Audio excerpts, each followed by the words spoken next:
नमस्कार. चला, आज एका अशा युद्धाबद्दल बोलूया जे सुरुवातीला अगदी सरळ वाटत होतं, पण प्रत्यक्षात ते रणनीती आणि मुत्सद्देगिरीचा एक जबरदस्त नमुना ठरलं.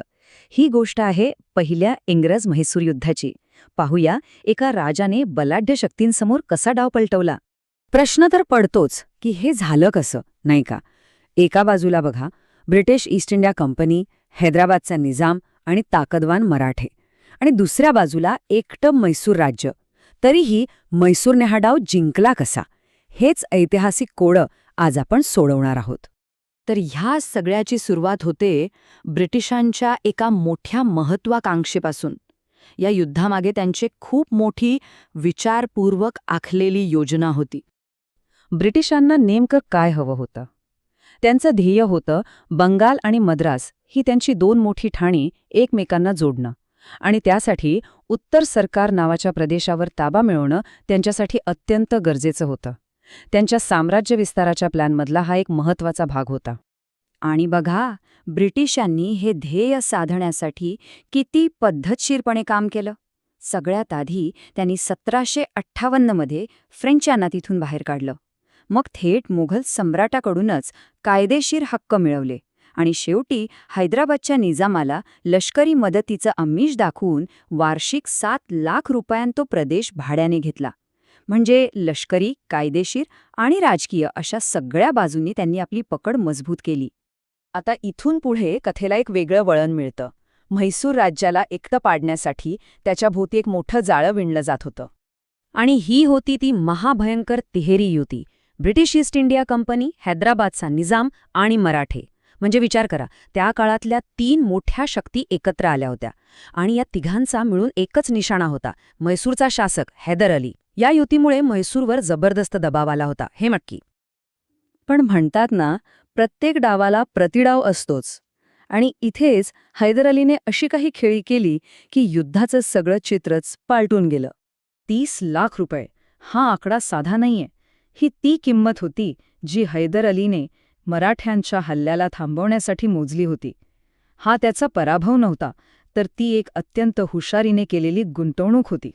हैदर अलीने इथे कमालीची मुत्सद्देगिरी दाखवली. त्याने मराठ्यांना 30 लाख रुपये आणि काही प्रदेश देऊन युतीतून बाहेर काढलं. आता बघा, यामुळे काय झालं? 3 बाजूंनी लढण्याऐवजी त्याला आता फक्त 2च शत्रूंना तोंड द्यायचं होतं. किती हुशारीने त्याने आपल्यावरील दबाव कमी केला.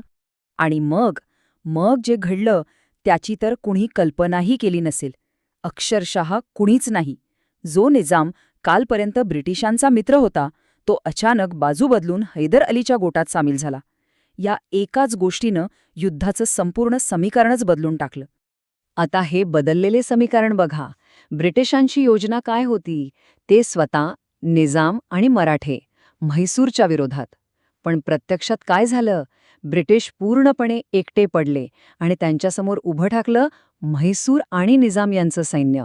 म्हणजे ब्रिटिशांचा डाव त्यांच्यावरच उलटला होता. आणि मग काय? या बदललेल्या परिस्थितीमुळे ब्रिटिश सैन्य पूर्णपणे एकाकी पडलं. जे कालपर्यंत शिकारी होते तेच आज शिकार बनले होते. त्यांना अक्षरशः पळता भुई थोडी झाली, आणि त्यांना माघार घ्यावी लागली.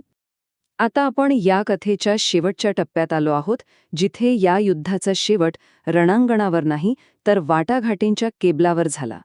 हैदर अलीचं सैन्य एवढ्यावरच थांबलं नाही. त्यांचा आत्मविश्वास इतका वाढला होता की त्यांनी पळ काढणाऱ्या ब्रिटिश सैन्याचा थेट मद्रासच्या किल्ल्याच्या दारापर्यंत पाठलाग केला.